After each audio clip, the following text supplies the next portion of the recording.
Hi, in this video we're going to talk about parallel compression and the benefits of using it.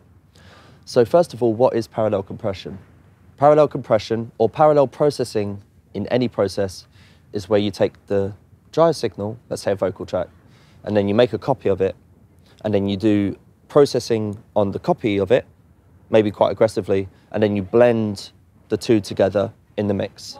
So something I like to do a lot is parallel processing with vocals, because especially when it comes to compression, I want really tight dynamics and I want that tonal character sometimes you can get with aggressive compression, but I don't necessarily want to harm the dynamics or like really clamp down on the peaks of the signal. So I will create a send, or I'll just duplicate the vocal and go really, really harsh on the compression on the duplicate, pull that fader down and then just blend it in. Normally in Logic, for example, I do that with a bus, so I create a send, and that's my vocal parallel bus.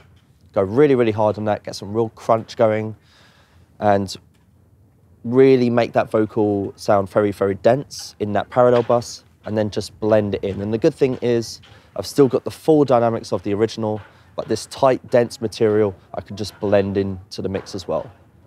So parallel processing is very beneficial in many processes, but I especially love it for compression for the reasons that I just stated.